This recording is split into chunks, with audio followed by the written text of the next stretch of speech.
Hello everyone and welcome to the Pageant Perspective Podcast. As always, I'm your host Candice Freeman, and on this podcast we go beyond the sash, unveiling stories and celebrating beauty. Today I'm here with an African beauty herself, Keniwill Amennmpay.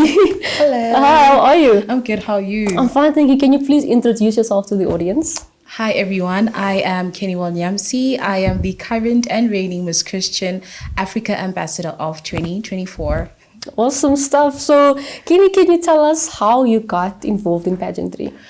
Oh, my journey in pageantry is... it was one rough one, actually. Okay. I was never supposed to be in pageantry. Okay. I was invited one day to African Beauty Queen in 2019, if I'm not wrong. Yes. Okay. So it was... I went there as audience because I was supporting a friend who was an artist. Yeah. And when I got there and I started picking up things, I'm like, no, this is not supposed to happen. The girls are walking too funny. This must be removed. And I was asking myself, how do you know all of this?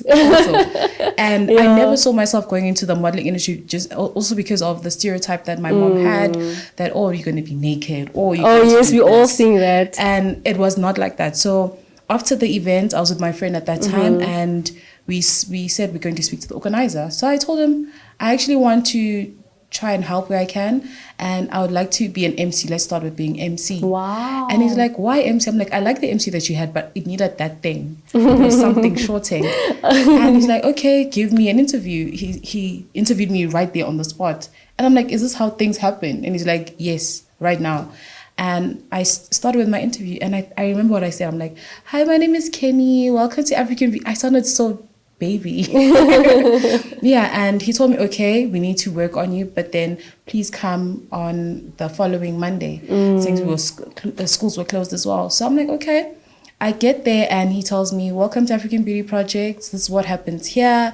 We're going to train you like this, like that. I'm like, am I coming to boot camp? And I'm like, okay, I'm going to speak to my friend. And she came along and we did this whole thing. And it went from being an MC to my boss, Mr. Alvin, putting me in under the bus and said, join your very first pageant, which was Face of Elegance. I have never done a pageant, mind you. I've just been MCing for events, MCing for pageants. And he said that, no, I believe you can do this one. So I'm like, okay, let me try it. And the journey in the pageant was so amazing. The ladies, the sisterhood bond. And I'm like, is this what it actually feels like? And from that pageant, I came in first place. Second place. So I was first princess. First princess, yes. Okay. My friend won the queen. Wow. And I was like, this is friendship gold. Like, let's do this again. Is your friend Zanele? Yes, my friend is Zanele. That's so nice. So the adrenaline, the rush, and I'm like, no, I want to do this again. Yeah. So after winning, I saw that, no, this is actually not that bad. Yeah. And then we had to do posting, going to schools and talking. And I'm like, I can get the hang of this. And then I said, no, let me take a break again. Because now emceeing is something I've always loved doing. And I went back into it, and Zanele continued with the pageantry. And I got into my second one, Miss Fame, but then it didn't really last that long. And the pageant had to be cancelled. Then I'm like, I'm done with pageants. Yeah. And Estelle was like, are you sure? I'm like, yes.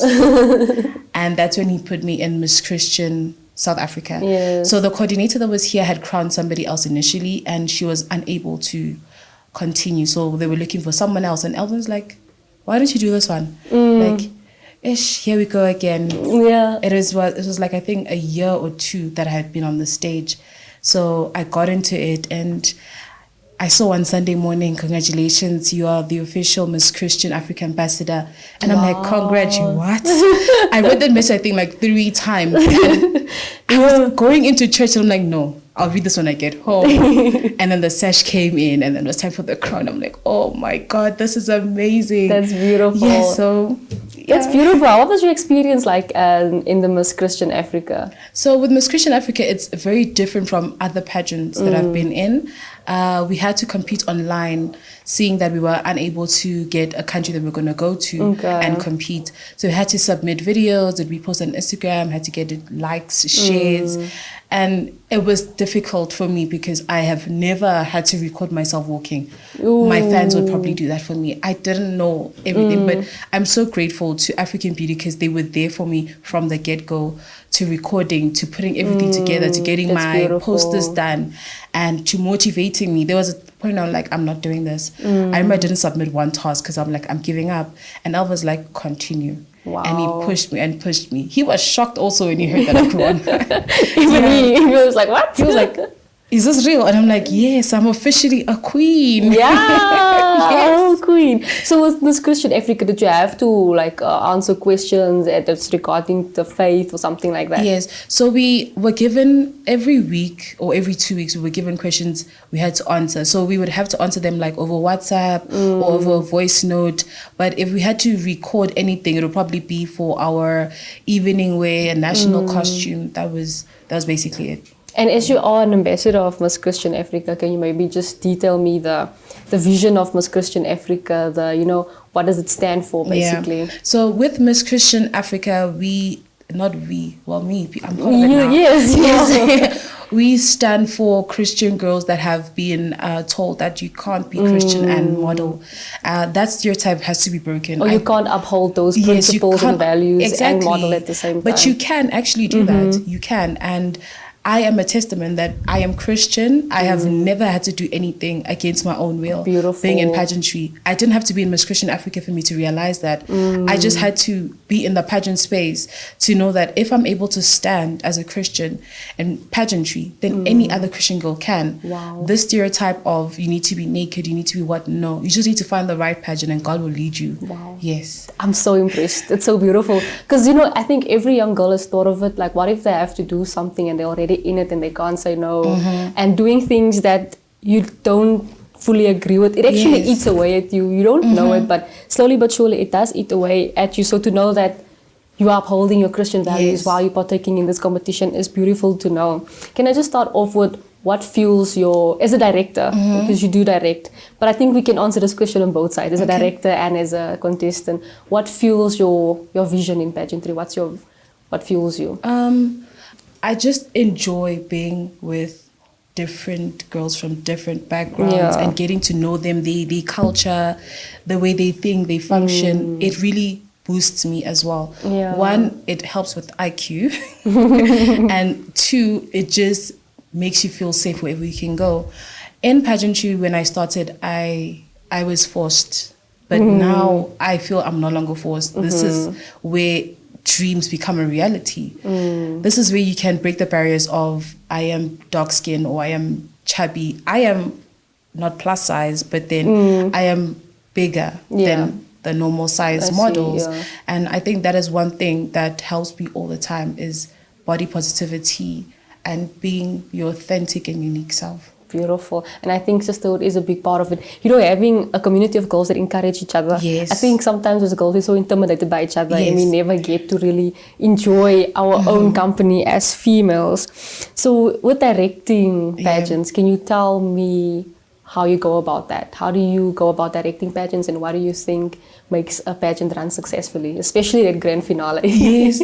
The grand finale is the worst. But then with directing pageants, I think the thing that helps a pageant to continue running, number one, you need to have a very clear vision of what are you trying to achieve with this pageant. Are you trying to break down the barriers that people have put to watch pageantry? Are you trying to uplift the community? Or are you just here for money? Because there's just some pageants that are just here for money and they demotivate girls and boys from actually continuing. So you need to have a very clear vision and you need to have motivation as well. You need to be motivated every single day, especially on the day of the grand finale, because anything could go wrong. And if something does go wrong, you need to be able to handle it and handle it professionally. No throwing of tantrums and whatever it may be. True. So I would say what every successful pageant needs a leader with a vision and strong motivation goals also. Yeah, that's true. And have you had some challenges in pageantry? I once had a challenge. I joined a pageant that needed me to wear a swimsuit. Oof. And I have never, ever had to show my body outside. And I think that day is when I actually prayed to God, and I'm like, God, you're going to have to show me what to do in this situation. I was already in way too deep. It's not a matter of saying no. I was enjoying what I was doing. So the swimsuit I had on that day, there was nothing revealing about it. Really? And it was still a swimsuit. Ah. Yeah, so that was a challenge that I had faced and how I overcame as well. Yeah. That's one challenge in pageantry that I've had. Wow. Yes. That's beautiful. I would like to see the swimsuit that you wore, because I've thought of it a couple of times.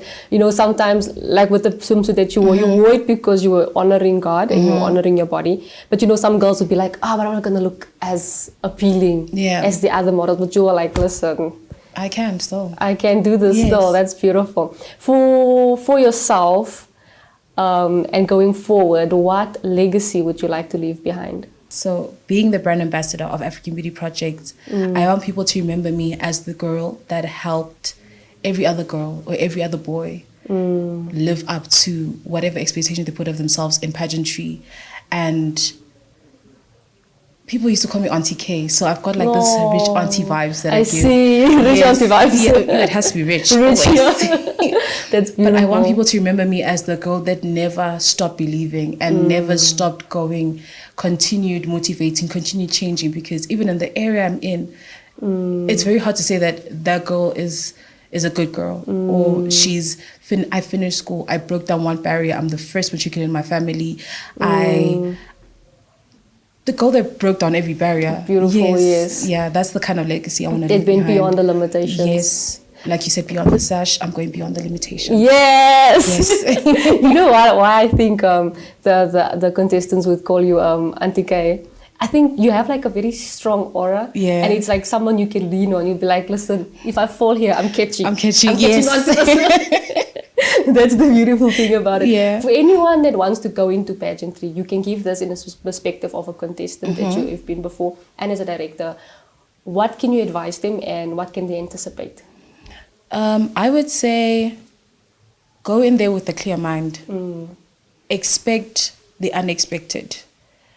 I say this because you could go into a pageant and say, I want to win queen. You can come out first princess. So go in there with a clear mind. So on the day of the grand finale, don't have a big shock. Yeah. And even away from pageants, just being a model, always be ready.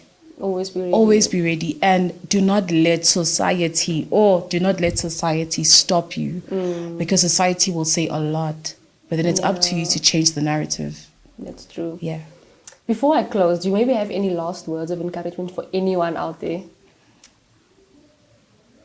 It's gonna sound like I'm being a bit too flexy or whatever, but I would say be your unique self, be you, and don't stop being you.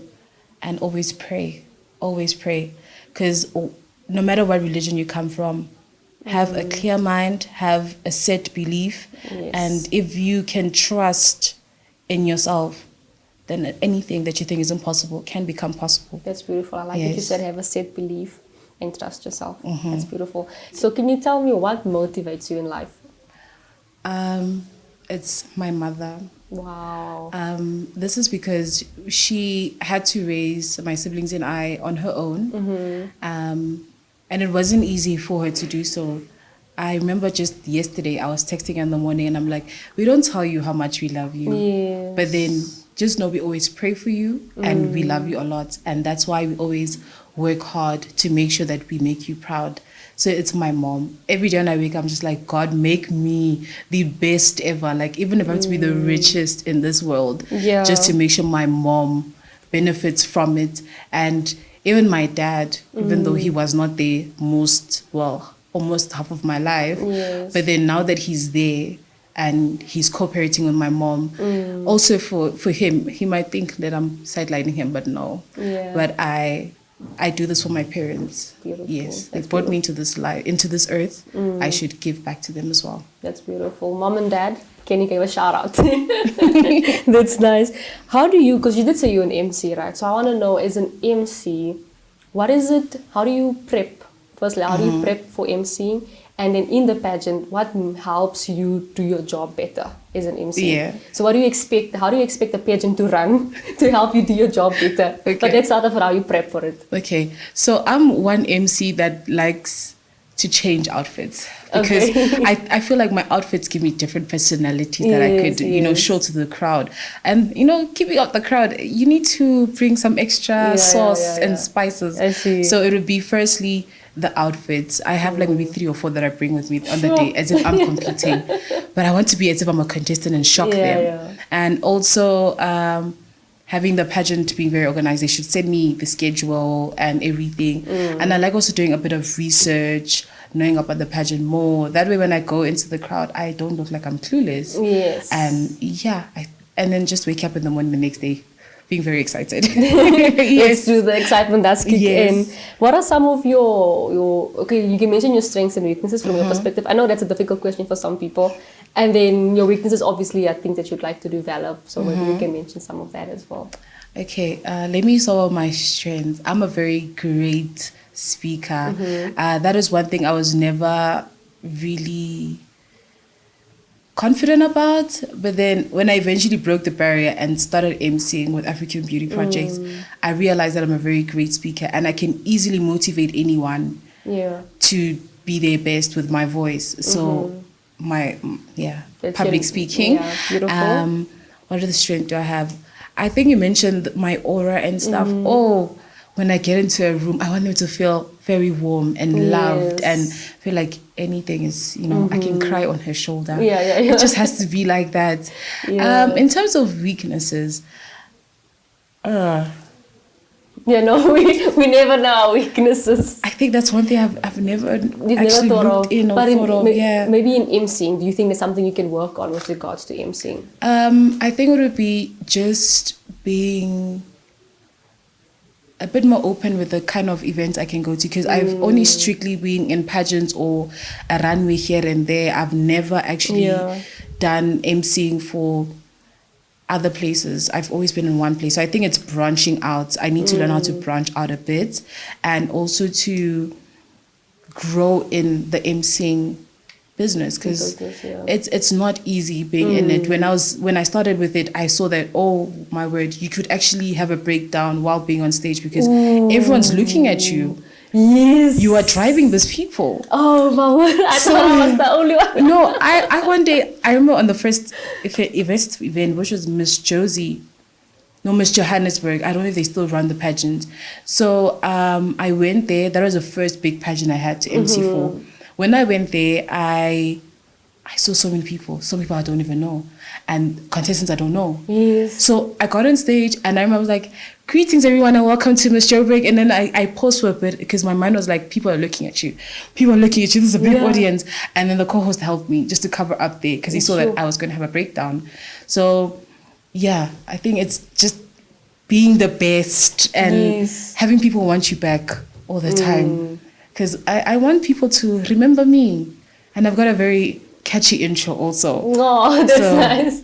They have to remember me. Do you want to share your catchy intro? Okay, so let's say so for the pageant perspective, right? So greetings everyone, welcome to the Pageant Perspective. I am your host for today, Kenny with an I, not a Y. I don't know why, so don't ask me why. Oh. That's nice. Yes. Awesome. Kenny, thank you so much for being here today. It's a pleasure. I enjoyed myself. No, you're great, I promise. To everyone watching, thank you guys so much for watching. Remember, this is the Pageant Perspective Podcast. And from Kenny and I, it's bye. Bye.